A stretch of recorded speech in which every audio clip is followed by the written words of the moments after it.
Well, good morning, everyone. I'd like to thank you for joining us for this hearing, and so it will now come to order. This is our first subcommittee hearing, and the subject truly couldn't be more timely or important. Rising oil and gasoline prices have a crippling effect on small businesses as well as our overall economy. In fact, just this morning, the headline of the Washington Examiner, I'll even grab this, so it says, "Gas prices hobble small businesses." When we look at yesterday's Washington Post, $4 a gallon gas fuel fears stymieing our recovery here. I would like to extend special thanks to each of our witnesses for making this trip to Washington, D.C. and taking time out of your busy schedules. I'd especially like to welcome Jim Ehrlich today, who is a constituent of mine out of Colorado. Today we will hear directly from small businesses on how increased fuel prices have affected their bottom lines and ability to expand and to be able to create jobs. Small businesses have been hit especially hard by high fuel prices. In addition to driving up the costs of transportation for their goods and services, the spike in gas prices is drying up consumers for many of our small businesses. Just yesterday, Walmart's chief executive officer told the Washington Post that the retail giant's number of customers is increasing with rising gas prices. In an effort to tighten up their budgets by driving less, consumers tend to consolidate their shopping trips to one larger box store to be able to do their shopping rather than going to a handful of community shops where they would normally visit. This trend is even more alarming when taking into consideration that many communities across our country have already seen their consumer bases dwindle in conjunction with staggering unemployment. We're essentially watching the extinction of the mom-and-pop shops play out before our very eyes. Retailers, of course, are not the only ones feeling the pinch of high gas prices. As we will hear today, it's hitting our farmers, our ranchers especially hard, and in any business that relies on fuel to send or to receive their goods and services. This increased cost of doing business is either absorbed by the company, diverting resources away from investment and expansion, or passed along to cash-strapped consumers who have already tightened their belts and cutting back. In either case, it's a roadblock to economic security in this country and economic recovery and job creation. In this country, in addition to hearing testimony today, we will be talking about the direct impact on high fuel prices having on small businesses. We will explore the root causes of these rising costs, including overregulation, punitive taxation on the energy industry. We will look at possible solutions to jumpstart the energy exploration and production in our country and discuss the need for the U.S. to embrace an all-of-the-above energy platform that includes wind, solar, oil, natural gas, and coal. I look forward to hearing from our witnesses as they provide testimony today, and we seek to find solutions to curb the effects of high gas prices on small businesses. I'd now like to recognize our ranking member, Member Kritz, for his opening statement. Thank you, Mr. Chairman. And before I go into my statement, I just wanted to thank the witnesses for coming today to talk about the gas prices, but also to thank Scott, our chairman. He and I have had a couple of meetings, a couple of talks, and it looks like we're going to have a very productive subcommittee. I'm looking forward to working with him on this issue and on many issues that face small businesses. Small businesses play a key role in the economy, creating nearly 2/3 of net new jobs. However, with gas prices rising, their contributions to this growth may be jeopardized. In the last 3 months, oil prices have reached a 30-month high exceeding $112 per barrel. With the U.S. importing more than 200 million barrels of oil per month, the cost of doing so is substantial. Many analysts are suggesting that these increases could lead to gas prices of $5 or more per gallon. Small businesses are drivers of economic progress, but a recent report shows that surges in energy prices are a top concern among them. According to the PNC Economic Outlook survey of small firms, nearly 3/4 responded that a sustained rise in energy prices would have a negative impact on their business, potentially restraining growth. In order to deal with these price increases, small businesses are often faced with two choices. They can either absorb the costs or pass them on to their customers. Absorbing the higher prices creates financial challenges, resulting in less capital to expand their business or hire new employees. Passing the cost increases on to consumers can reduce demand for a firm's goods and services. Neither are preferable alternatives and this is why we must find a solution. Whether these solutions focus on increasing supply or reducing demand, it is clear that the status quo is not an option. Steps must be taken to increase U.S. energy independence. While much of the price increases are tied to the uprisings occurring in northern Africa and the Middle East, growing demand as the global economy recovers is also a significant part of this equation. Increasing the supply of oil can lead to lower gas prices. While there are several options to do so, one of the most promising is increasing access to potential oil resources under the U.S. Outer Continental Shelf, particularly in deep water areas. The Department of Energy projects that oil production would increase from 5 million barrels per day to 7.3 million barrels per day by 2030 with the complete access to this area. Doing so could lead to greater domestic oil reserves and ultimately reduce prices for all consumers of gas, including small businesses. Another important energy alternative is to increase the use of oil shale. I know the Green River oil shale formation in Colorado, Utah, and Wyoming is estimated to hold the equivalent of 1.38 trillion barrels of oil equivalent in place.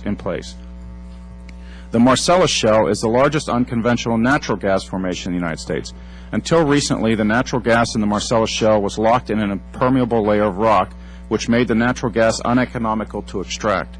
However, with the advent of new drilling technologies coupled with the rising demand for domestic natural gas, the development of the Marcellus Shale has increased exponentially in states such as Pennsylvania, Ohio, and West Virginia. The shale is estimated to hold 493 trillion cubic feet of extractable natural gas, currently valued at more than $1.8 trillion. As with most economic activity, the impacts of the natural gas affect more than just the specific firms directly involved in the industry. There are also important employment and income effects on local businesses who supply the industry, such as oil-field service companies, restaurants, retailers, and hotels, in addition to effects that result from employees spending their wages locally. In Pennsylvania, 75% of the natural gas it uses every day is being imported.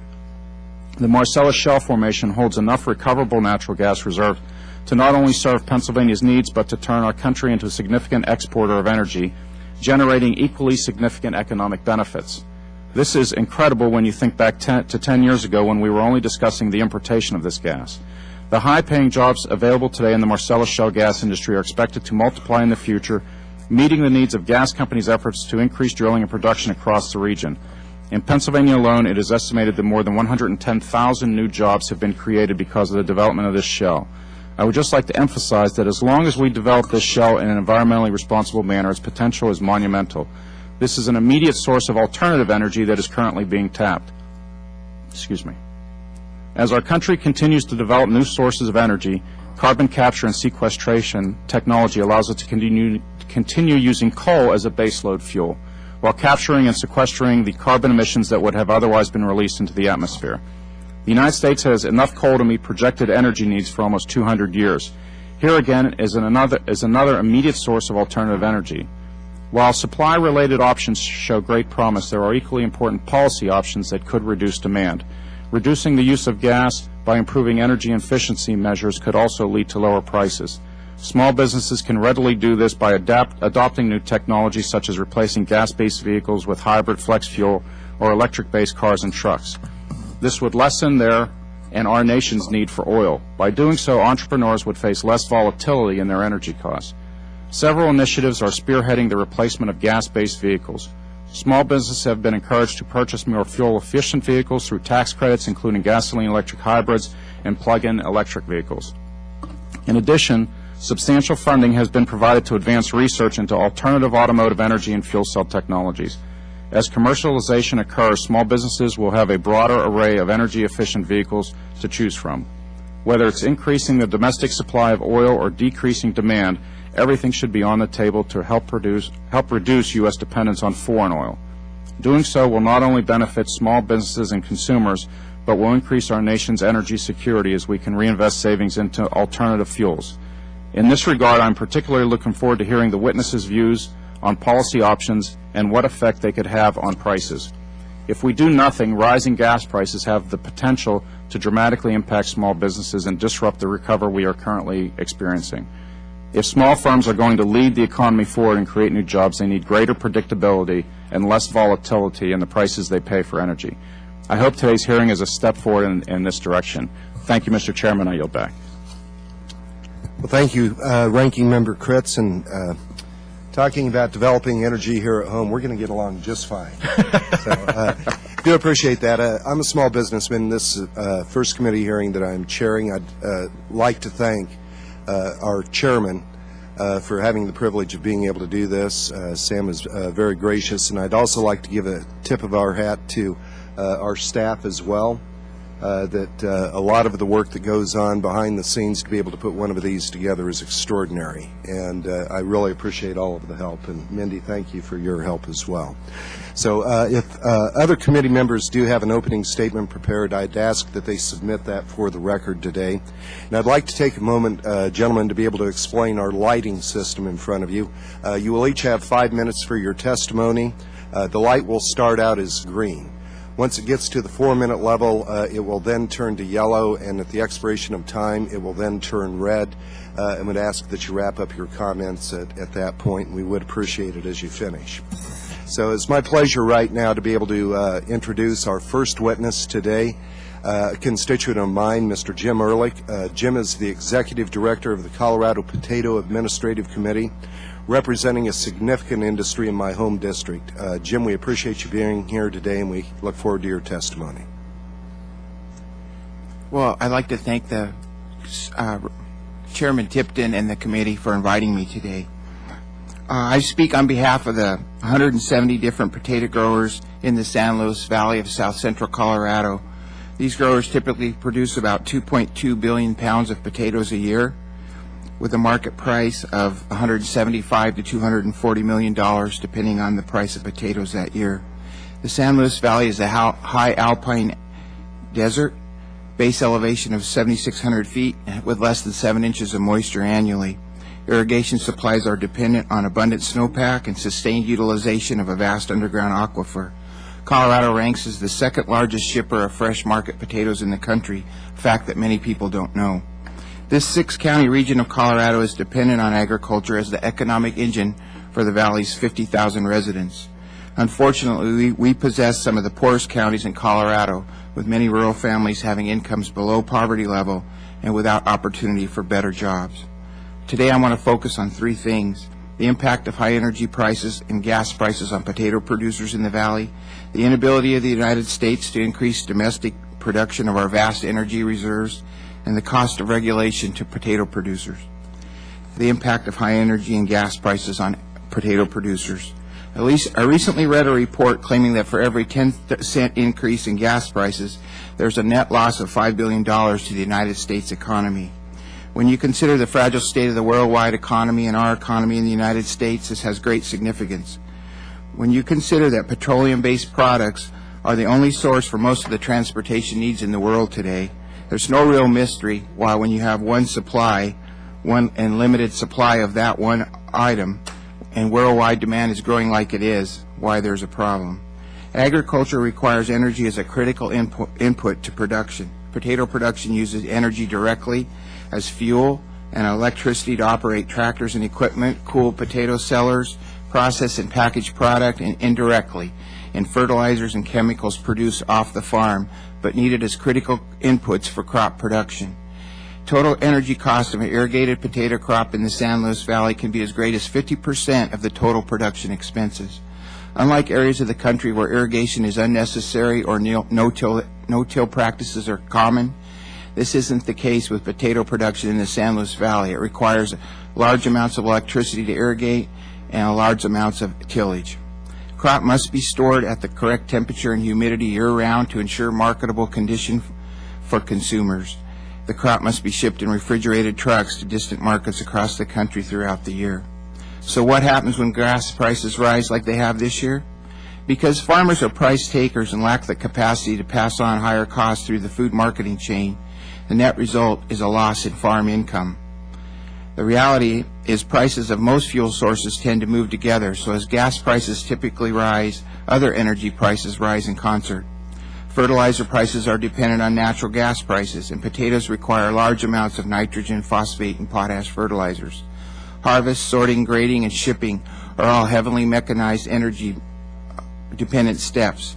The San Luis Valley is located in an isolated mountainous region. High diesel prices affect freight rates and truck availability, cutting into the growers' bottom line. The economic reality for our area: when gas prices rise, farmers make less money. The local economy suffers because it is dependent on the farmers. Farmers are forced to cut back on expenditures, and this lack of economic activity impacts local businesses and communities, school districts, etc. The inability of the United States to increase domestic production of vast energy reserves. Because the United States relies on imported sources of oil for over 60% of our oil needs, we export wealth daily, primarily to countries that are hostile to us. This not only causes economic stress, but is a threat to our national security. Without a stable source of relative economical energy for agriculture, our nation's food security is at risk also, and as a result, our national security. As the proud father of U.S. Marines serving in Afghanistan currently, I speak from my heart. I recently read a report from the Congressional Research Service detailing the potential fossil fuel reserves of the world. This report came out in December. I was encouraged to see the United States might actually have the largest fossil fuel reserves in the world, but I was distraught because as a country we continually fail to develop these resources. It's time to find bipartisan solutions to develop all energy resources available in this country, including alternative energy sources. Energy prices are going to continue to rise with increasing worldwide demand, even if we develop every source of energy we have available as quickly as possible. Failure to act puts our great nation and its ability to feed the world at risk. The last thing I want to talk about is the cost of regulation to potato producers. I encourage the committee to consider the economic impact overregulation has on agriculture and small businesses across the country. Any new regulation should be thoroughly analyzed for the often unintended economic consequences that result. I applaud the recent House vote to prevent unnecessary NPDES permits that were actually being forced in agriculture without just cause. As a nation, we have to respect and consider everyone's opinion when we make decisions affecting the environment, food safety, school meal plans, etc. But as elected officials, you have the responsibility to create laws that carefully represent the beneficial interest of the majority of citizens. It's not possible to please all interests, and I know this because I work with farmers, and make progress. An example of this overregulation is the EPA.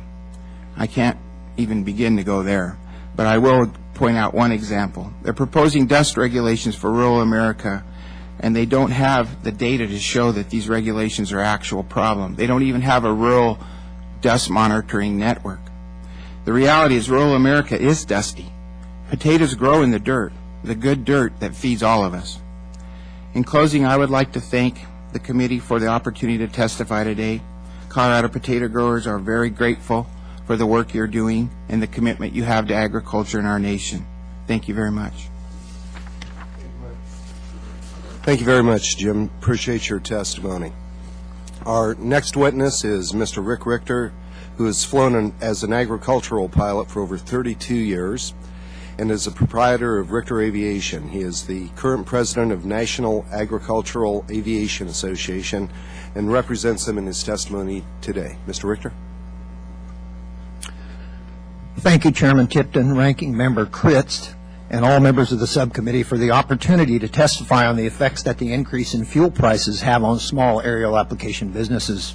My name is Rick Richter, owner of Richter Aviation, an aerial application business in Maxwell, California. And I'm testifying today on behalf of the National Agricultural Aviation Association, also known as the NAAA, of which I am the 2011 president. NAAA is a national association which represents the interests of small business owners and pilots licensed as commercial applicators that use aircraft to enhance the production of food, fiber, and biofuel, protect forestry, and control health-threatening pests. Aerial application accounts for an estimated 18% of commercially applied crop protection products in the United States and is often the only method for timely pesticide application, especially when wet soil conditions, rolling terrain, or dense plant foliage prevents the use of other methods of treating an area for pests. The average aerial application business consists of 2 operating aircraft, 4 people, including 2 pilots, a mixer loader, and an administrative staffer.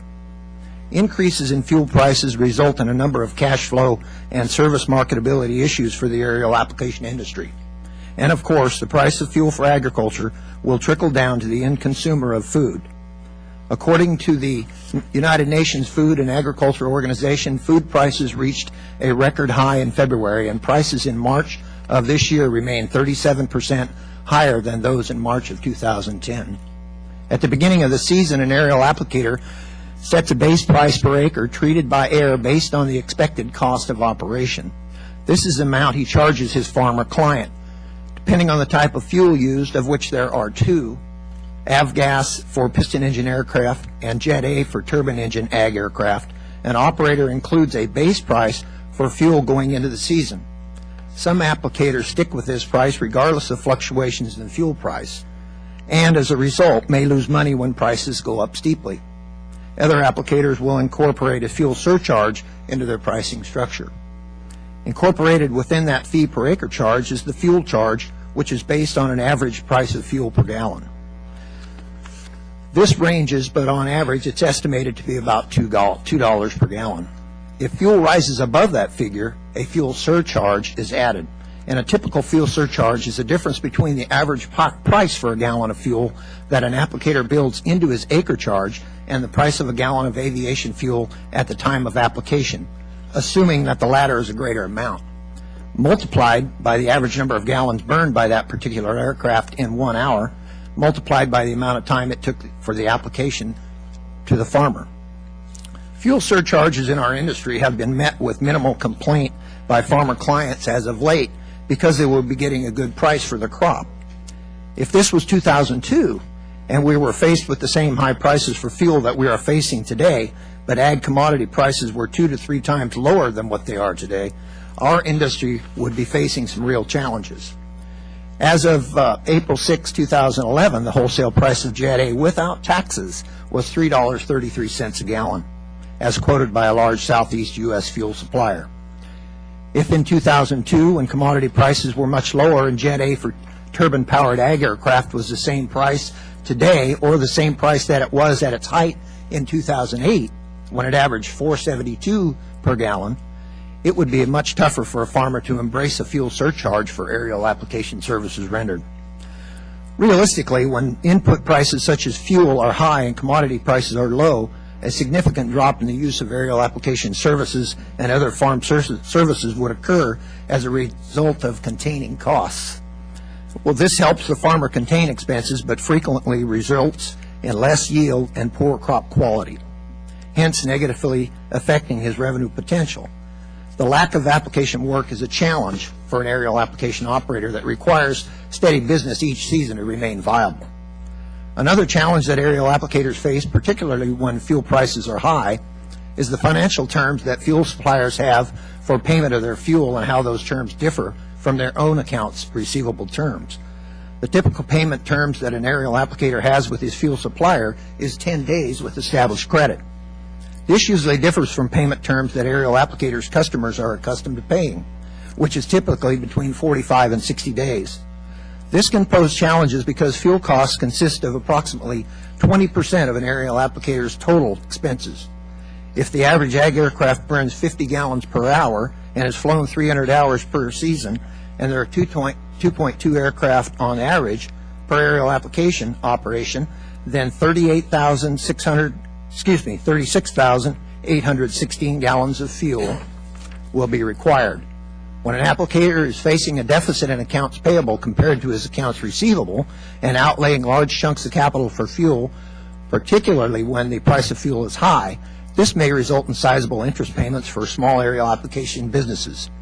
It is widely expected that higher interest rates will return, and coupled with a greater demand for fuel globally will likely lead to a steady increase in the price of fuel and place much greater cost pressures on small aerial application businesses. High fuel cost conditions in some instances do lead to aerial applicators taking more risk in trying to hedge the price of fuel by filling up their tanks early and storing fuel.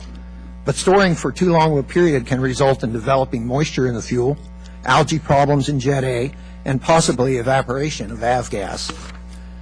One other issue of concern to the agricultural aviation industry that is related to fuel supply is an effort underway to phase out the use of avgas.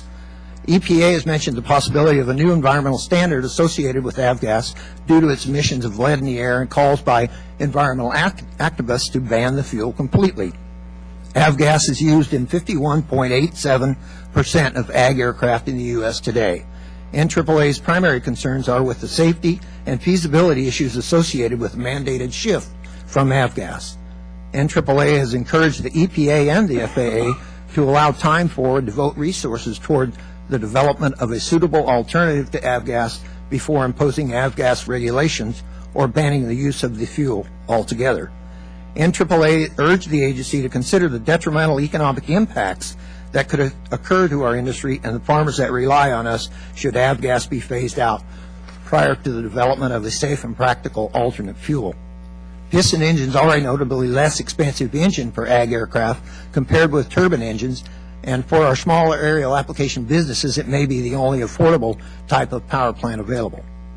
Chairman Tipton, Ranking Member Kritz, thank you very much for the opportunity to explain these issues affecting the aerial application industry in regards to the increase in fuel prices and the supply for ag aviation aircraft. More detail on the issue and how it affects the aerial application industry can be found in the written comments that we have submitted. A national policy that can be developed that would ensure a stable price and supply for Jet A and avgas is imperative for our industry and the farmer clients we treat. Also, continuation of the fuel tax exemption for aviation fuel used for large aircraft while flying over the farm have provided some relief to our farmer customers. Our industry provides valuable service in aiding in the production of a safe, affordable, and abundant global supply of food, fiber, and biofuel, and as such, a steady supply and price of fuel is vitally important to us and our farmer customers. Thank you again to you and the members of the subcommittee. Thank you, Mr. Richter. We appreciate your testimony. I'd like to now introduce Mr. Dick Pingle, who has been an owner-operator trucker for over 28 years, and I also have it on good authority that Mr. Pingle has personally driven over 3 million miles without a single accident. That's notable. The subcommittee appreciates you taking the time to speak with us today, Mr. Pingle. Good morning. My name is Dick Pingle. I live in Plover, Wisconsin, and have been a small business trucker for the past 28 years. I'm a member of Owner-Operators Independent Drivers Association and currently run a one-truck operation hauling food around the country. As you are most likely aware, OOIDA, or OIDA as it is known in the trucking industry, is a national trade association representing the interests of small business trucking professionals and professional truck drivers. The more than 152,000 members of OIDA are small business men and women in all 50 states who collectively own and operate more than 200,000 individual heavy-duty trucks. The majority of the trucking community in this country is made up of small businesses, as 93% of all carriers have less than 20 trucks in their fleet, and 78% of carriers have just 6 or fewer trucks. In fact, one-truck operations such as me represent nearly half of the total number of federally registered motor carriers. Considering that the trucking industry exclusively moves about 70% of our nation's goods, and that just about all freight is moved by truck at some point in the supply chain, it's not hard to see that the costs and burdens that encumber small business truckers have an impact on our nation's businesses and consumers. The cost of fuel is very often the largest operating expense with which small business truckers must contend. For folks like me, fuel costs can easily be 50% more or more of our annual operating expenses. To give you some perspective, the average OOIDA member runs their truck about 120,000 miles or more each year, while getting somewhere in the ballpark of only 7 miles per gallon.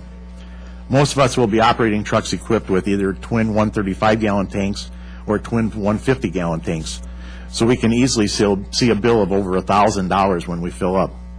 In addition to the fuel going into the tanks of my tractor, I use a trailer with a diesel-powered refrigerating unit to haul dairy products for producers in Wisconsin.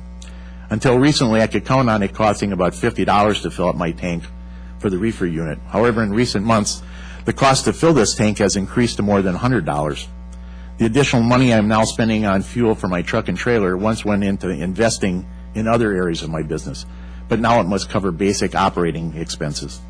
Every time I pull into a truck stop, I hear similar stories as truckers are paying significantly more at the pump. The average or national average for diesel is now around $4.12 a gallon, with prices in some states approaching $4.50 per gallon. To put this into perspective, each time the price of a gallon of diesel fuel increases by a nickel, a trucker's annual cost increases by $1,000. Diesel prices today are more than $1 higher than they were this time last year, resulting in an enormous extra burden on small business truckers, whose average annual income is less than $40,000. However, unlike past spikes in fuel prices, the recent increases in the cost of fuel are not occurring in isolation. Over the past few years, the trucking industry has been laboring under a steadily increasing amount of costly and often unnecessary regulations, which, when coupled with the rising cost of fuel, are certain to force many small business truckers in very difficult, if not insurmountable, economic situations. Small business truckers operate in a hyper-competitive market, so managing this, their number one expense, is imperative for their survival. In our marketplace, we often see costs increase without any corresponding rate increases. As such, the only way to survive is to become more and more efficient in how one operates their truck.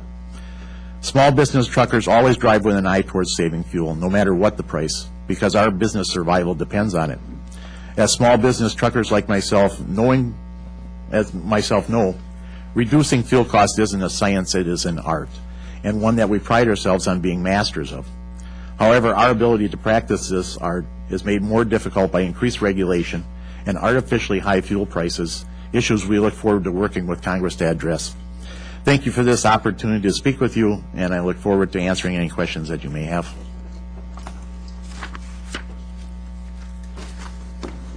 Thank you very much, Mr. Pingle. Appreciate that. And I'd now like to yield to Ranking Member Kritz, who will be introducing our next witness. Dr. Robert Weiner is a professor at George Washington University. Professor Weiner has authored or co-authored 4 books on energy markets and oil. He has also authored more than 50 articles on environmental and natural resource economics, focusing on energy security, risk management, and the oil and gas markets and companies. Professor Weiner's current research interests include financial innovation in commodity markets, oil and gas trading, and risk management in the oil and gas industry. He received his Ph.D. in 1986 from Harvard University and has been at George Washington since 1994, serving as chairman of International Business Department from 2001 to 2005. He is currently associate director of the Global and Entrepreneurial Finance Research Institute at George Washington. Dr. Weiner? Mr. Chairman, Ranking Member, other members, thank you very much for the opportunity to be here. I would like to say that I am not representing anyone except for myself as a student of the industry. What I would like to do is to divide my remarks into 3 parts. First, where prices are and where they're going, and the implication for small business. Second, political risk and the impact of political risk, including political risk in the United States, on investment in the oil industry, oil production, and eventually prices. And third, time permitting, the causes of the underlying increase in oil prices. First, the key question for everyone, especially for small business, is how to adapt to higher and more volatile prices. In order to figure this out, we have to get a sense of where prices are going and also where they're likely to be in the future. In an industry in the United States that produces over 5 million barrels a day, the average well produces 10 barrels a day. So I'd like to remind the people here that the small business that we discussed includes the oil industry. There are many small businesses in the oil industry, both in conventional oil, but also in the newly emerging technologies that will be important in the future, such as shale and services for the deep water exploration.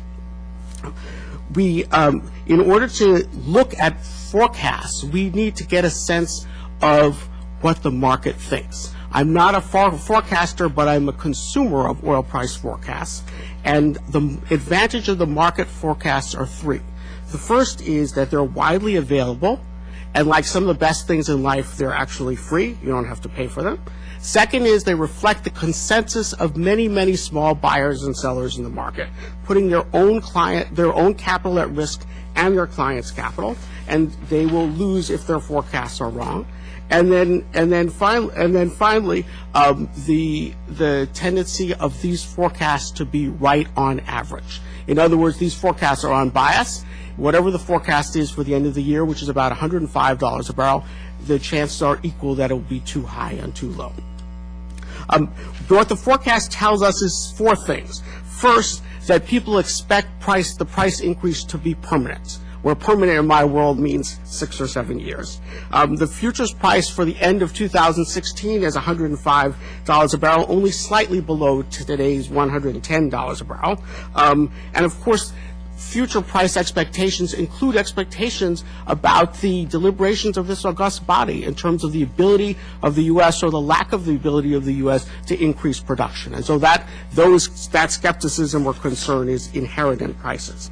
Second is prices are expected to stay high but plateau. No future increase in prices unless there are some political events that are hard to predict, such as those in Libya or in Japan or indeed in the Gulf of Mexico.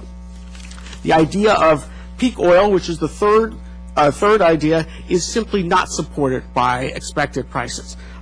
Peak oil suggests we're running out of oil. I think we've seen the entrepreneurship and the ingenuity and technology of business in the United States, the ability to, at least for now, to stay well ahead of the battle against depletion and to be able to increase, if allowed by regulation, our domestic energy production. And finally, there's no intrinsic value for oil.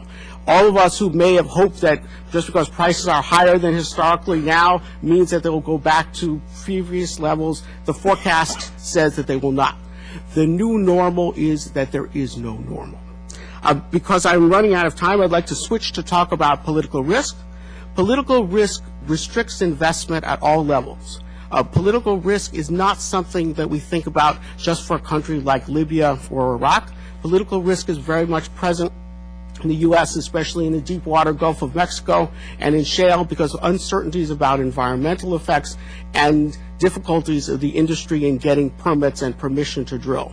Right now, an enormous amount of industry capital is tied up essentially doing nothing, very little, wondering when permits will be issued. The industry has long been able to deal with regulation and taxes as long as it's clear. As the president of Exxon said a few days ago, the U.S. is a very difficult country to do business right now. Political risk means it's hard to figure out whether the industry should invest. Without more investment, there won't be more production. And without more production, there can only be higher prices. I see that I'm out of time, so I'll reserve the rest of my remarks for my written testimony. Thank you very much.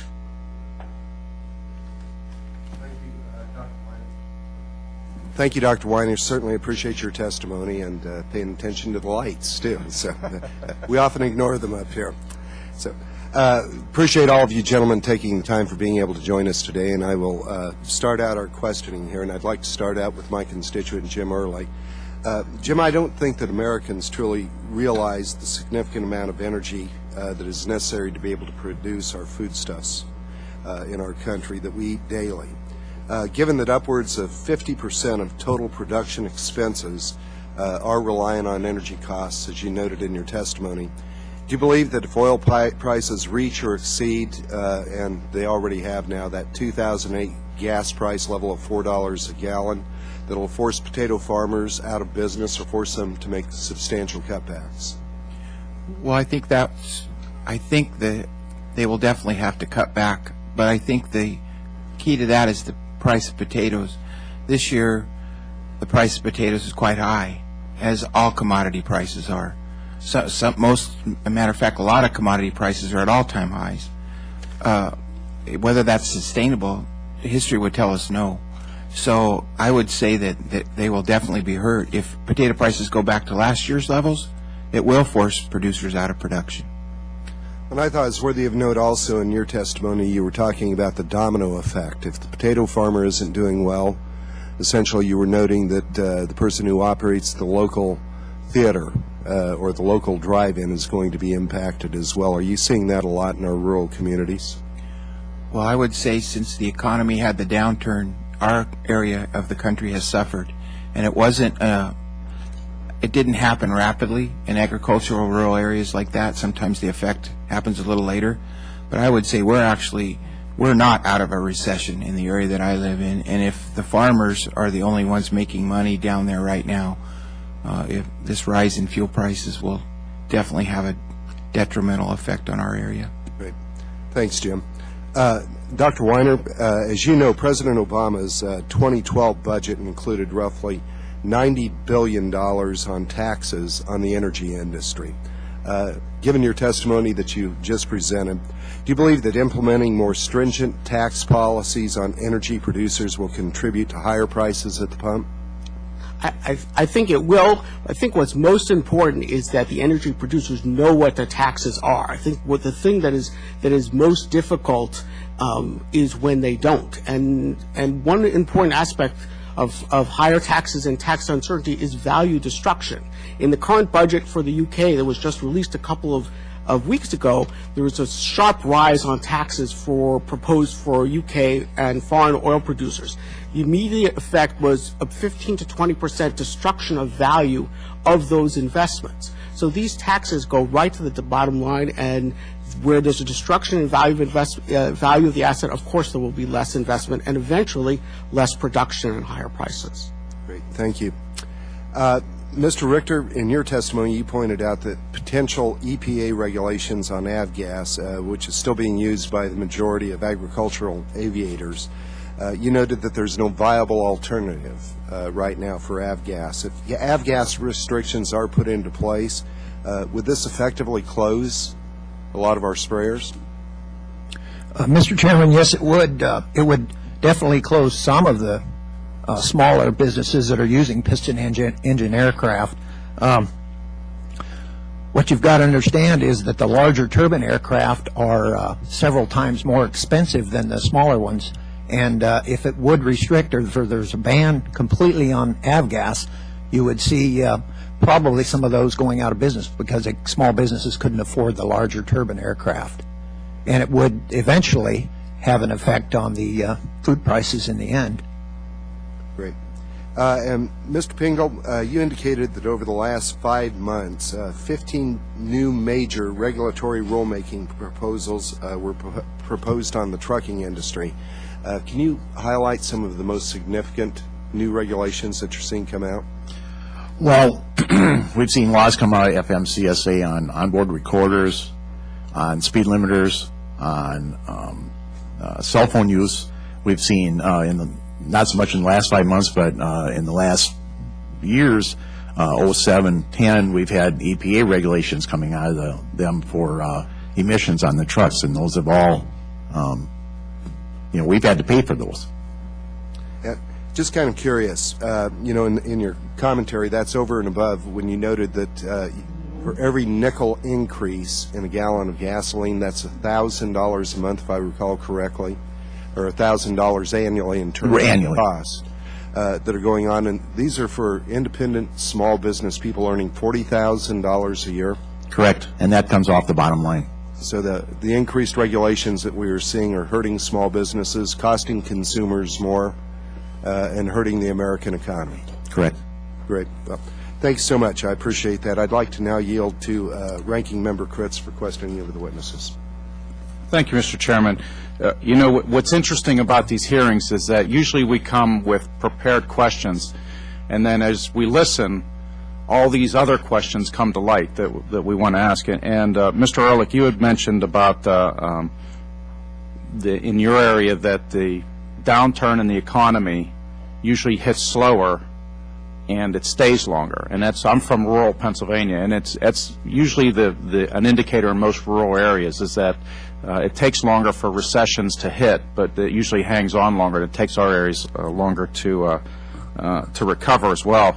And although our hearing is about gas prices, you hit on something that's really a sore spot for me as well. And actually my question is going to be to Dr. Weiner, is that EPA regulations, and we did just take the vote on the MPDES, but you had mentioned, Dr. Weiner, about EPA regulations and the need for stability and ways for companies, whether they be oil, gas, or any company, to be able to plan based on what a stable environment looks like in the future. And I'm curious if you can, although it's sort of off the track of gasoline, if you could comment on some of the actions of currently that are going on at EPA, what you see, and what the future looks like, and what we need to do up here at the congressional level to try to create that stable playing field for industry. I apologize, Congressman. I'm not an expert on EPA at all. I know more about energy than the environment. I think, in general, when you're looking at regulations, some regulations affect the bottom line of producing companies a lot more than others. Those are the ones where stability and certainty are really the most important. And there may be a lot of regulations, and some of them may be irrelevant or a nuisance, but they may not have as big an effect on the bottom line. The question is, where does the buck stop? That's when the question about whether it affects people's decision on investment. The little description that I gave you about the increase in taxes, which is just as important for stability in the North Sea, the first thing that happened is some of the companies said, we're reassessing, because these are high-cost fields to produce. We may not be investing anything. If they don't invest, no production. And no production simply means that more and more of our oil is going to come from places like Venezuela and Iraq and places that we have come to depend on. Okay, well, and I think it is that stability. Is that you mentioned at some point that there's a whole lot of people sitting around waiting for permits and different things, which means there's no production going on. And it's, like I said, that's sort of a sore spot for me. And when you mentioned EPA and MPDES and you mentioned it, I thought, sorry, I got to veer off here because I got a thorn in my side and I'm trying to extract it. But Mr.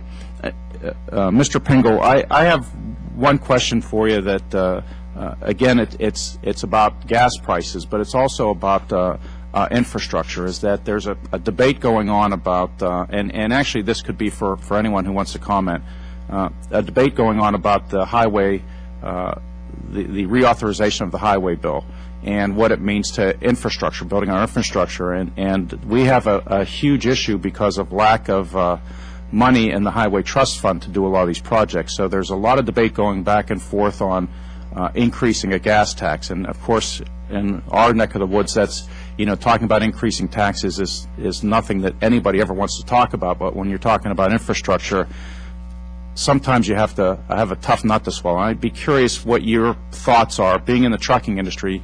You're on the highways all the time, and actually in aviation as well, what that means, what the lack of a highway bill means to you folks.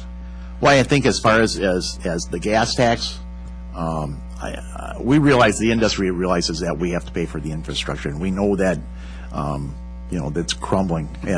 But we also see that if we can improve the infrastructure, we can save ourselves money in congestion and wear and tear on the equipment. And it's just a matter of taking that money, that we pay in and using it for infrastructure, not for high-speed rail and bullet trains and bike paths and some of the other stuff. I mean, as an industry, like I said, we realize that, we use it probably more than anybody else, and we're willing to pay for it. But we want that money to stay where it goes. Right. Okay. Any comment, Mr. Richter? I might add that many of the agricultural operations, aviation operations, occur on airstrips that aren't improved. They're on private airstrips. Okay. So that and we are very fortunate to have a fuel tax exemption, and that's been real good for our industry. Served us very well, but as such, we rarely use improved airstrips. Right. Okay. Well, I appreciate that. Mr. Chairman, I have about 1,000 questions, but in the interest of time, I will yield to other members of the committee so that they can ask their questions, and on the second round, we'll come back around. Thank you very much. Great. Thank you, Ranking Member Kritz, and I'd now like to recognize Congressman Fleischman. Mr. Chairman, Ranking Member, thank you very much. Gentlemen, this is outstanding. I have really enjoyed this testimony so far. It's very helpful. My name is Chuck Fleischman. I represent the 3rd District of Tennessee. In addition to serving with the chairman on this committee, I serve on the Committee on Natural Resources, Energy and Minerals Subcommittee with my distinguished colleague, Mr. Landry. I'm also on the Small Business Committee. So this has really brought my 3 disciplines together, and I've enjoyed this very much, and I thank you. Dr. Weiner, appreciate your comments on this, and I've listened very, very intently. One of my goals and one of my passions is to encourage the development of our natural resources in this country, coal, oil, natural gas. I think we've got the domestic resources, particularly the oil, to go out and harvest and develop it. When we were talking, and I appreciated your discussion about value destruction and the like, when we were talking about taxes, I'm generally adverse to taxes, okay, overwhelmingly, but with the Obama administration's proposed taxes on the oil industry, I think that would be viewed more as a deterrent. You mentioned the term about predictability. What would be the best thing in your view to get the industry to be more attractive as an investment to go out and to develop our oil resources? Congressman, I think you make some very good points. I think the single most important thing is access and stability about access. Right now, people who have invested hundreds of millions in heavy equipment in the Gulf of Mexico are watching their equipment stay idle. Of course, that's costing them a lot of money. People are uncertain about the ability to lease things, uncertain both on land and offshore, uncertainty about environmental treatments, and so one of the questions about shale gas, which extends to your state as well, is about the ability to exploit shale gas given environmental uncertainties. Resolution of uncertainty is very important. Just like the trucking industry, the oil industry can live with taxes as long as the oil industry knows what the taxes are. And when you get a lot of uncertainty and flipping back and forth in policy, people in the industry don't know what to do. That's where the value destruction comes. If you can't exploit the asset, as you mentioned, the natural resources, if it's just lying idle, it's not contributing any value to society.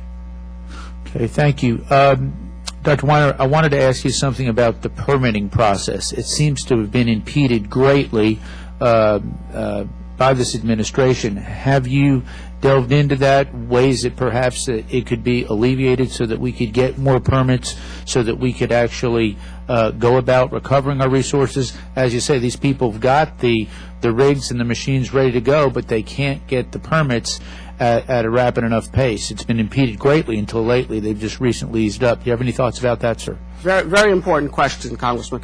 The big change has been the change in regulations associated with the Deepwater Horizon accident from exactly a year ago. The procedures have changed, and therefore the review process changed, and the Bureau of Ocean Energy Management that does this permitting doesn't have much of a staff. And so unless you guys see it appropriate to give them the resources that they need, it will be hard for them to get more permits.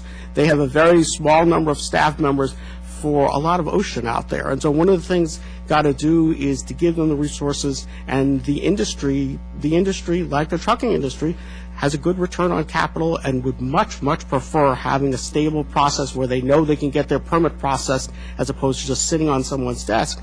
That's much more important than just having lower taxes.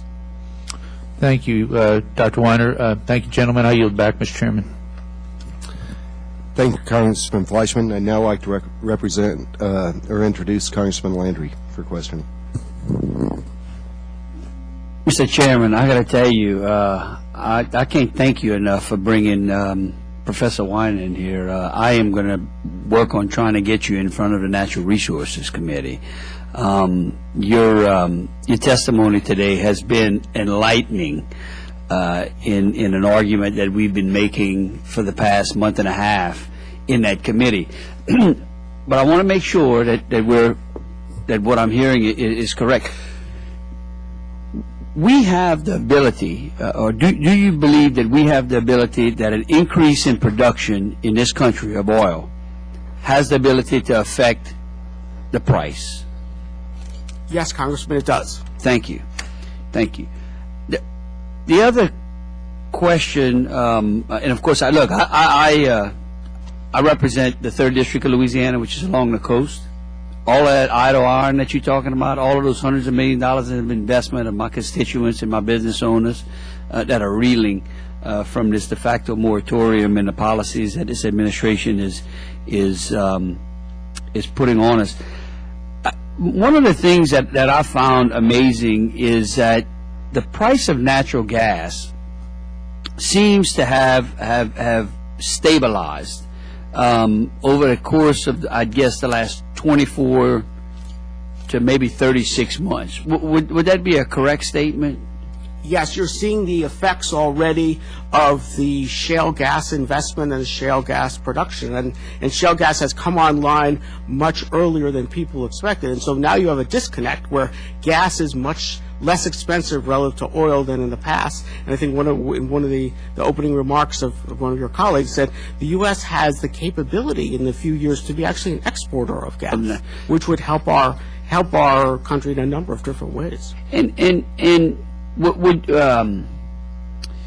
would you say that prior to that trend, oil and natural gas, their prices moved in cadence from peaks and valleys? When you looked at the graph, I guess in the last 30, other than say from 2008, I guess from the time the shale plays were put into play, but prior to that oil and gas basically moved in cadence. When oil was up, gas was up. Is that? That was true most of the time because gas has a restricted transportation system. When you have something like a freeze in the central part of the country where you can't get more gas in there, you sometimes have these peaks and spikes in natural gas prices that you didn't see in oil, especially in cold winters. But your statement is true. Over the longer term, they tended to move together. Now, when they moved together, I'm just curious. I don't know the answer to that, but when they moved together, we were still importing a tremendous amount of our oil, but we were not importing a lot of natural gas. What was it? Just that oil drug gas up, or was it truly a supply and demand issue? Well, Congressman, as an economist, I believe that everything is truly a supply and demand issue. Me too. I'm confused about that. The U.S. Imported about 10 to 15% of our natural gas needs. So we were importing primarily from Canada, but also through liquefied natural gas to Louisiana and other places. Oil is priced in the world market, and so we have an influence. If we produce more, that will put downward pressure on oil prices. If we produce less, it will put upward pressure on oil. Natural gas is more of a local or regional phenomenon, and so that it tends to track oil, but not exactly, until some of my distinguished colleagues on the panel can put natural gas more easily into their transportation equipment. Natural gas will continue to sell at a discount to oil. 70% of the nation's oil consumption is in transportation. And I only have 1 minute, but it's a great point. Because my question would be, if we move natural gas into a transportation type fuel, we would recognize that there would be a bump in the cost of natural gas. But based upon the supply that we have in the country, would that be how great would that rise be? You believe? Would it be $1, $2? Would it be $5, $6? I think nobody knows for sure. The outlook for natural gas, especially with shale, is very promising. And so I'm afraid that if we don't do as you suggest, the price of natural gas could go way down, and that would hurt the natural gas producers and all the associated businesses that supply the natural gas industry. So I actually think that making natural gas into more of a transportation fuel would help support the domestic industry. So it would actually act as a buffer, both protecting the natural gas industry, but also keeping the price at a stable level. That's correct. Maybe just a little higher than it is today, but nothing near the records that we're seeing oil at. That nobody knows for sure, but I think that's a very good guess, Congressman. Thank you so much. Thank you again, Mr. Tipton. Excellent. Sorry, guys. I mean, Thank you, Mr. Landry and Mr. Weiner. Appreciate that. I would like to do one follow-up question, and I know the ranking member has a couple. Mr. Ehrlich, I saw your head bobbing and talking about being able to use natural gas. Is that a good, viable alternative for our agricultural community?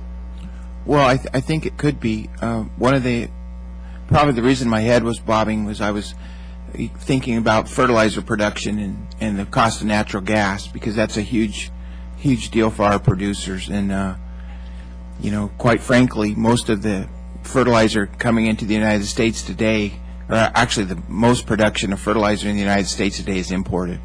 And so I think natural gas would be a good choice for vehicles, but I don't know enough about it to make a good comment. Great. Thank you.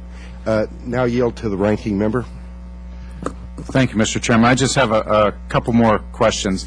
Mr. Ehrlich, in your testimony, you talked about how you have, massive amounts of energy needed to irrigate your crops, and that your association is exploring solar power as an alternative. Could you describe what you've been doing in that, or what the cooperative's been doing with that, and are we at the federal level supporting the efforts in any way?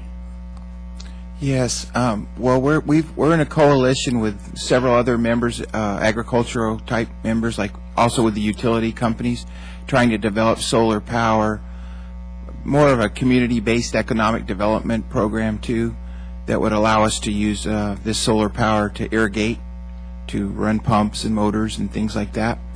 But one of our problems is to use it as economic development, we have to have more transmission capacity. And so we've met some opposition with landowners of where the line has to go in order to export power out. Right. And so it's a difficult process because there's a very wealthy landowner in that part of the valley, and we respect his private property rights, but he's been very successful in using the regulatory process to slow down the project. So I don't know what the outcome will be, but that's what we're involved with. The landowner's not Ted Turner, is it? No. Okay. Well, I get the land report every month, and I see he's like the largest landowner in the country. He owns land very close to. Okay, see, I wasn't far off. Mr. Pringle, the trucking industry is starting to increase its use of alternative fuels such as natural gas, ethanol, biodiesel.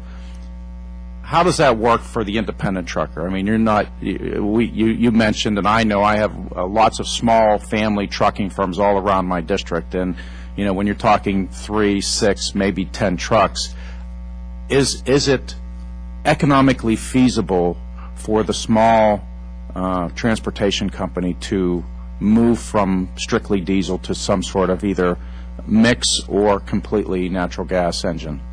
Well, some of the states like Minnesota, like I said, being from Wisconsin, they mandated a B5, 5% biofuel. And the problem that we ran into at that time was during the winter, because biofuel has a tendency to gel up faster. So, I mean, it's great during the summer, and as far as natural gas, the problem with natural gas is the range on my truck right now at 7 miles per gallon is over 1,000 miles. Okay. To carry enough, you can't carry enough natural gas to go that far, and the range on most of the natural gas trucks that I've seen is right around 300 miles. So you're stopping consistently more times. Right. So I mean, there's. Yeah, no, that's what I've seen as well. Is that it's there's a future, but it's not just you flip a switch and you get there. Well, I appreciate, Mr. Chairman. Thank you to your testimony. I really appreciate it, and this is a great hearing. And from the articles the chairman showed, obviously we're all thinking about gas prices right now. So thank you, Mr. Chairman.